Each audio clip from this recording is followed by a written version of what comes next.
Buen día, República Oriental del Uruguay. Espero que te encuentres bien ya en este día jueves 12 de diciembre del año 2024, en un periodo histórico del país y en un momento del año en el cual podemos decir o significar que el pescado está vendido. Sí, así, con esa frase coloquial, criolla, vernácula, si te parece más apropiado calificarla, es que estamos desarrollando esta etapa final del año en CX30 Radio Nacional. Por supuesto que nos encontrás por el dial de AM en la 1130. También estamos en internet, radionacional.com.uy. Por supuesto que tenés la aplicación, la 30. Nos encontrás en Facebook ahora mismo. Estamos en simultáneo, saliendo por Facebook, en donde estamos, que ese es el nombre de nuestro programa. X, arroba en donde estamos. Esas son nuestras redes. En X no nos vas a encontrar saliendo ahora. Estamos en Facebook, simultáneamente saliendo también al aire. En X, arroba en donde estamos. Instagram, en donde estamos Uru. Nuestro canal YouTube, mira en donde estamos. Ese canal es de suscripción gratuita. Hacelo, ingresá a nuestro canal, suscribite, toca la campanita para recibir información de lo que se está publicando y vas colaborando con todas estas tareas periodísticas que venimos desarrollando hace ya 5 años en esta queridísima radio, desde nuestra asociación civil o nuestra organización liberal, como lo es Libertas, Libertas Uruguay. Nuestra web es libertas.uy. Libertas.uy, esa es la web de Libertas, nuestra organización liberal. ¿Para qué? Para proponer, para difundir todas las ideas de la libertad, también de la república y la democracia, pero concretamente las ideas de la república democrática que la Constitución de nuestro país formula en los artículos 72 y 82.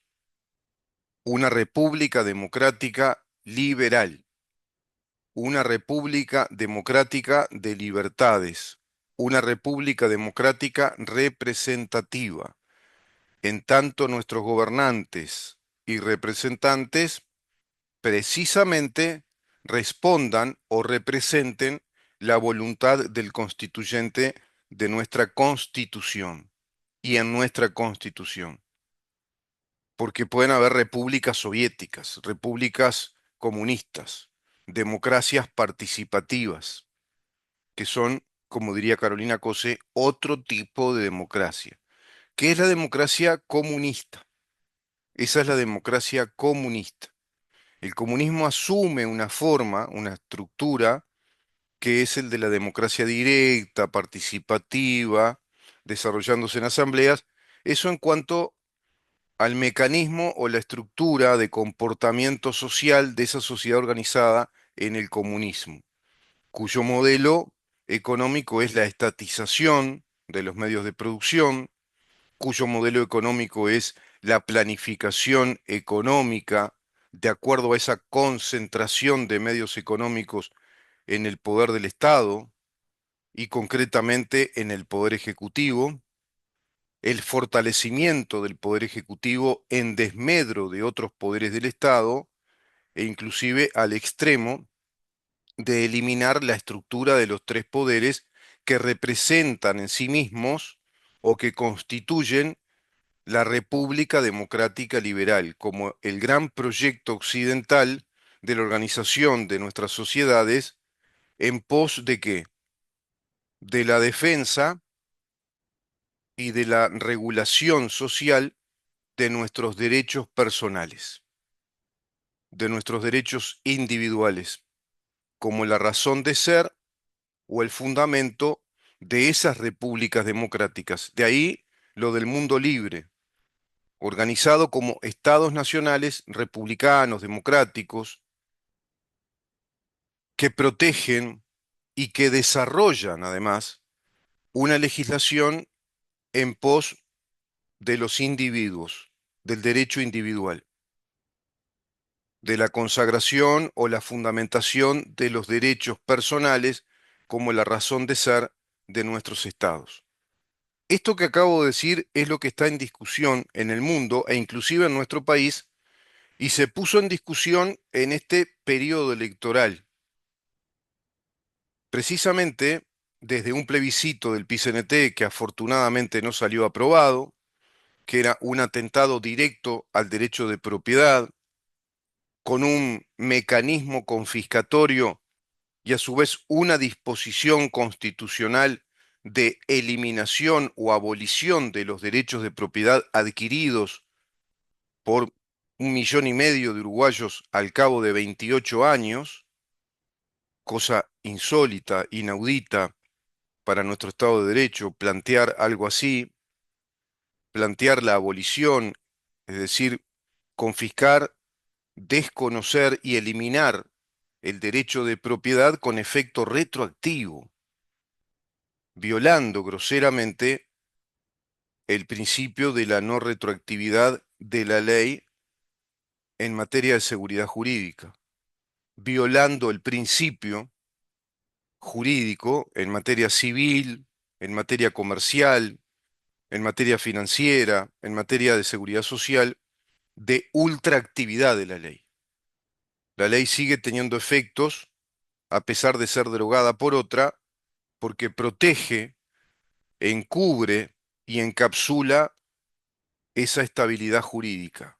Protege esos derechos ya adquiridos y desarrollados bajo ese régimen legal que obedezca a los principios constitucionales del derecho de propiedad como un derecho inviolable, por ejemplo, el derecho al trabajo como un derecho inviolable, el derecho a trabajar, el derecho a tener propiedad, el derecho a la seguridad, precisamente a la seguridad jurídica, a la seguridad social, a la seguridad pública. Todo eso en su conjunto como factores dinámicos integrados del derecho a la vida. Si no tenemos el derecho a la propiedad, el derecho al trabajo y el derecho a la seguridad, ¿qué derecho a la vida y a la vida honorable? El derecho al honor podemos tener. Y a su vez, si no tenemos todos estos derechos, ¿qué derecho a la libertad podemos tener? Pero no solo son derechos, sino que la Constitución nos dice que en verdad son condiciones inherentes de la persona, son facultades inherentes a la condición humana y por ende la Constitución establece o formula que todo habitante de este país tiene el derecho a ser protegido en el goce. Es decir, formula el derecho a ser protegidos, es decir, el derecho a tener garantías en cuanto a la consagración del goce o de la facultad que tenemos los seres humanos de la vida, el honor, la libertad, la seguridad, el trabajo y la propiedad. Contra este sistema que está encapsulado y formulado sabiamente en ese artículo 7 de la Constitución de la República Oriental del Uruguay como una república democrática liberal, te insisto en eso, y por ende constituida sobre todos los basamentos jurídicos, políticos de un Estado de Derecho, es contra lo que atenta el comunismo del Foro de San Pablo, la internacional comunista instalada en América Latina y el Caribe, e irradiando desde precisamente esa organización, bueno, un proyecto que una vez más, en el curso del tiempo, obedece a una secta internacional que es el comunismo.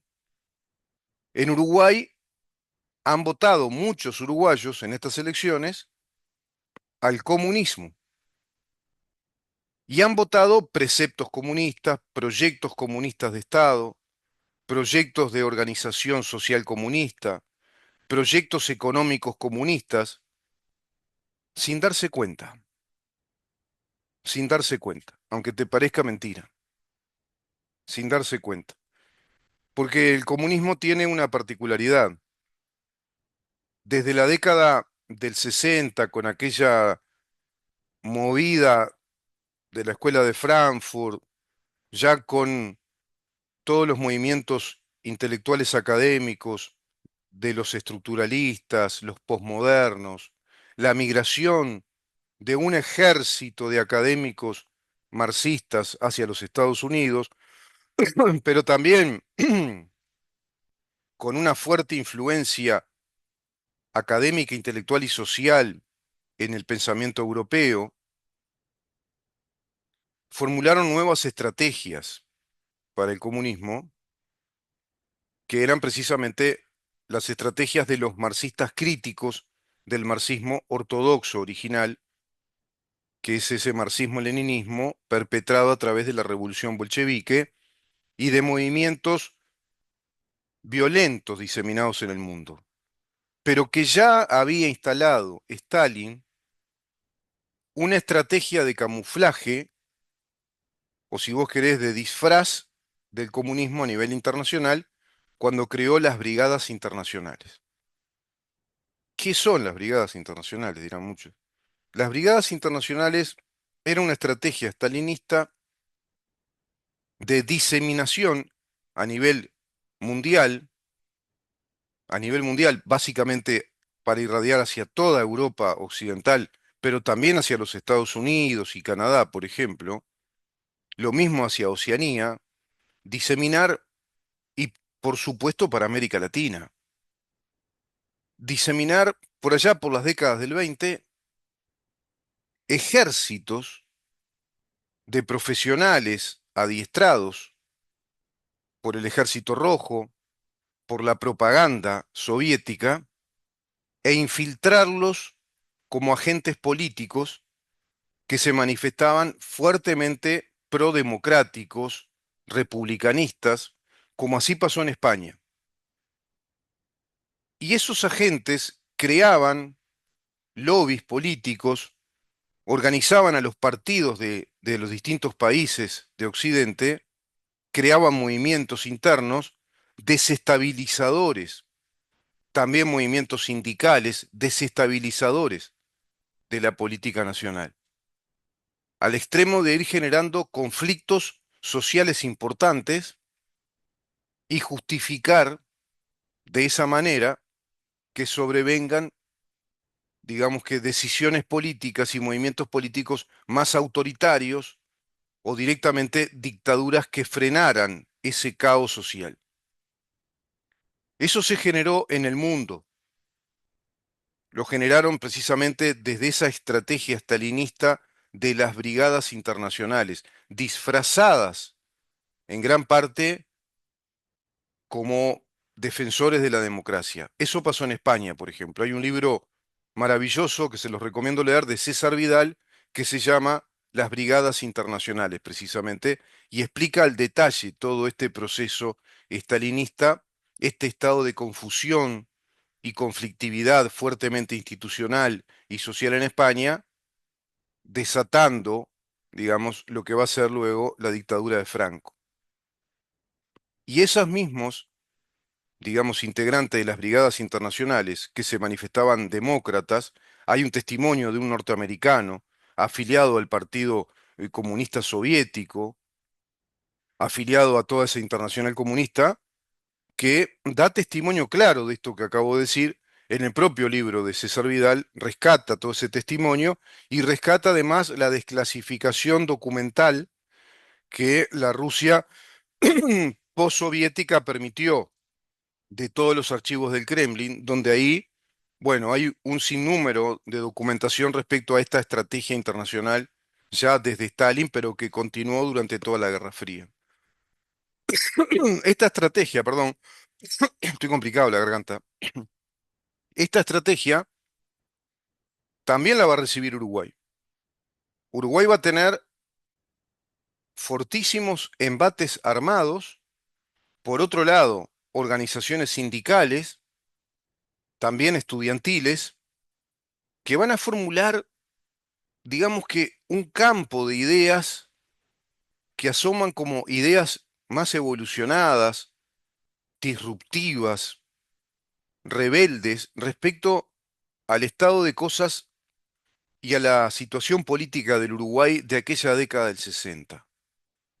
Y por un lado, la sociedad uruguaya experimenta movimientos armados, en principio eran aparentemente inofensivos, se mostraron como una especie de Robin Hoods que le robaban a los ricos para darle a los pobres. Después eso se recrudeció rápidamente, era apenas una grosera fachada para provocar de un modo ineficiente, incluso muy coyuntural, cierta empatía y simpatía de la sociedad uruguaya por ese movimiento llamado MLN, Tupamaros, pero que a su vez cobijaba a otros movimientos, y digo cobijaba porque tomaba luz pública, se hacía protagónico, reivindicaba actos y atentados terroristas, ocupaciones, detonación de bombas, robo, por ejemplo, a hospitales,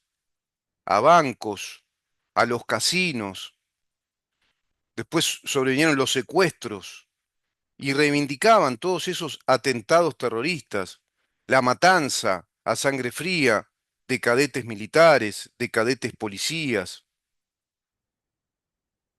desapariciones de personas, amenazas. Todo eso reivindicado por este grupo terrorista del MLN Tupamaros, del cual formó parte activa, yo te diría, de liderazgo, José Mujica, Luciano Polansky y tantos personajes que nos gobernaron y que hoy están siendo representados por la fuerza política que más votó en estas elecciones, que es la 609, el movimiento MPP, que es la versión política del MLN, con su aparato armado intocable, seguramente muy crecido, con su sistema de sabotaje, de extorsión, pero a su vez alineado desde el Foro de San Pablo y desde el Frente Amplio, integrados a esta fuerza política llamada Frente Amplio, que tiene un proyecto originalmente comunista, creada por el Partido Comunista del Uruguay, formulada, mentada, concebida por el Partido Comunista del Uruguay, con su secretario general, en aquel momento Ronnie Arismendi, y todos los popes comunistas de aquel entonces, que estaban fuertemente alineados, y te debo agregar, incondicionalmente alineados a la Internacional Comunista de la Unión Soviética, de la Rusia soviética. Ese es el Frente Amplio, desde su origen a la fecha, absorbiendo como si fuera una aspiradora todo tipo de corriente de pensamiento izquierdista o de izquierda o de tendencia de izquierda, es decir, socialdemócratas, demócratas cristianos, las izquierdas más leves, lights, que se fueron incorporando para encolumnarse en esa fuerza política de expresión electoral muy importante en el país, ya al cabo de décadas, creciendo fuertemente a través de esa estrategia, por un lado, es decir, una fuerza variopinta aparentemente, pero toda de izquierda, es la izquierda uruguaya manifestada en el Frente Amplio, con un proyecto de país que lo formulan a través de una documentación que oficializan, documentos quinquenales, electorales, que son las bases programáticas. Yo escuchaba algún tarambana por ahí, inclusive de la coalición de gobierno, decir, bueno, hasta quien debatió, lamentablemente llegó a decir ese disparate del propio Delgado, bueno, si no tendrán plan de gobierno, que ellos hablan de un bosquejo al que le llaman bases programáticas. No, Delgado, las bases programáticas son el programa de gobierno que formula el Frente Amplio bajo esa nominación. Tiene precisamente esa nominación oficial de bases programáticas. Es decir, son bases de un programa quinquenal de gobierno que se plantean como si acaso el Frente Amplio fuera una fuerza única, que si así lo fuera incluso, a Dios gracias no lo es, y tenemos un país todavía democrático con muchos partidos y muchos partidos que divergen unos con otros, muchos son divergentes y contradictorios respecto al Frente Amplio. Este gobierno se manifestó muy afín con las políticas desarrolladas por el Frente Amplio en esos 15 años, por ejemplo. Se formuló o se planteó un gobierno progresista, woke, afiliado, alineado a la Agenda 2030 y ahora ya el presidente firmó la Agenda 2045, que tiene fortísimos componentes marxistas, pero que se plantean electoralmente distintos al Frente Amplio, que tiene esas bases programáticas como si fuera una fuerza única que nos plantearía planes quinquenales. Si vos lees las bases programáticas, es prácticamente un programa comunista para un Estado socialista de perfil ideológico ya comunista, con la concentración del poder político y económico en el poder ejecutivo. Hay un libro maravilloso que explica a la perfección todo esto desde un punto de vista muy profundo, académico, de un punto de vista sociológico, politológico, y también desde la teoría del Estado, que es el libro de un gran investigador brasileño, un teórico, al que remite muchísimo otro gran teórico argentino, periodista, escritor, abogado, experto en seguridad pública, con posgrados en el MIT, en el Instituto Tecnológico de Massachusetts, escritor de varios libros, pensador argentino, me refiero a Nicolás Márquez, quien remite muchísimo a Plinio Correa Fleitas. Plinio Correa Fleitas escribe un libro maravilloso, profundo, extenso, un amplio volumen, de densidad académica, pero muy claro en su narrativa, que se intitula El trasbordo ideológico inadvertido y diálogo. Trasbordo ideológico inadvertido y diálogo. Vamos a darle lectura en otra parte del programa, porque vamos a recibir a un gran periodista que no vive acá, vive en España, que va a comenzar a oficiar como corresponsal y como informante de asuntos internacionales. Es experto en estos temas, es experto en el periodismo de asuntos internacionales, en geopolítica, ha tenido una vasta trayectoria periodística en nuestro país, fundador de Controversias, por ejemplo, que estuvo más de 10 años trabajando periodísticamente en el país, director incluso de una institución nacional del periodismo para toda Hispanoamérica. Me refiero a Julio Martino, quien va a empezar bueno, comienza hoy a darnos entregas periodísticas, informes muy completos de la situación internacional que se está planteando en el mundo hoy por hoy. Por ejemplo, ¿qué está pasando en Europa? ¿Qué pasa con la Unión Europea? La Unión Europea ahora y el Mercosur. ¿Prosperará este Tratado de Libre Comercio que está en su etapa inicial, en su etapa de acuerdo inicial, pero ahora hay que redactarlo? Tiene que contarse con la aprobación del Congreso de la Unión Europea. Hay países que apoyan, muchos y son importantes, y otros que no. Concretamente Francia no apoya. ¿Por qué? Porque plantea su lobby continental respecto a la agroproducción, a los productos agropecuarios. Hay mucha presión incluso de los productores agropecuarios franceses respecto al enorme temor que tienen de una invasión de productos agropecuarios desde Mercosur, porque evidentemente Argentina, Uruguay, Paraguay y Brasil son grandes productores de alimentos. Pero por otro lado, ¿qué pasa con Europa vinculada a ese drama que es el yihadismo, que son las colectividades islámicas en Europa? ¿Qué pasa en España, por ejemplo, con el gobierno de Sánchez y esta alineación muy clara y fuerte al marxismo internacional y al comunismo internacional del Foro de San Pablo? España es el país europeo que representa los mismos lineamientos, perdón, desde el Partido Socialista Obrero Español, de lo que es la doctrina del Foro de San Pablo, instalando su filial doctrinaria, como lo es el Grupo de Puebla, directamente en Madrid. Pero a su vez en España está el Foro Madrid, que es un foro internacional liberal, un foro internacional pro sociedad abierta, libre, pro conservadurismo nacionalista, y unidad española, que es el Foro Madrid, que concentra un mundo de organizaciones liberales, de partidos políticos liberales, libertarios, pero también de partidos políticos conservadores, soberanistas o nacionalistas, en ese gran Foro Madrid. Vamos a conversar con él respecto a todos estos temas y, por supuesto, al mundo que se viene, a los cambios. Yo te diría que a la disrupción política que una vez más plantea Donald Trump, en este caso ahora con un fortísimo aliado occidental como lo es Javier Milei desde la República Argentina.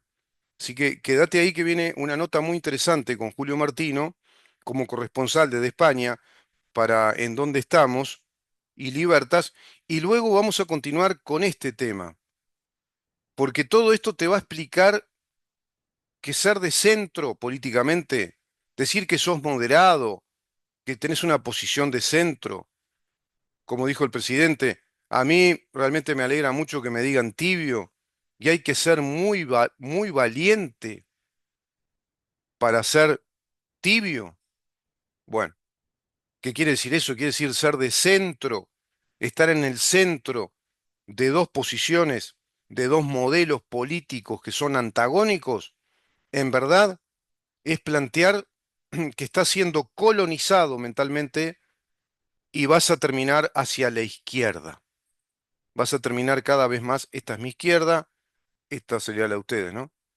Vas a terminar cada vez más hacia la izquierda. No, no, la posición de centro no define nada, no es nada, por lo tanto, hacia un lado va a tener que ir, porque ser de centro es simplemente adaptarte a la coyuntura, procurar negociar, llegar a términos de acuerdo, llegar a posiciones intermedias entre una posición y otra, entre un modelo político y otro modelo político.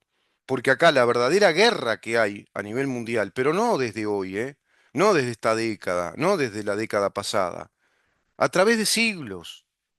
Y en Uruguay podemos rastrearlo desde comienzo del siglo pasado, el siglo XX, por allá por las discusiones que se dieron en 1913, con todo el proyecto que había presentado José Valle Ordóñez de una nueva constitución y un poder ejecutivo colegiado, fortalecer el poder ejecutivo o debilitar el poder ejecutivo, que Uruguay sea un Estado cada vez más colectivista y estatista o un Estado liberal. Bueno, se dio esa discusión que era una guerra precisamente cultural, una batalla cultural entre el modelo estatista colectivizador, un modelo socialista, con el modelo liberal.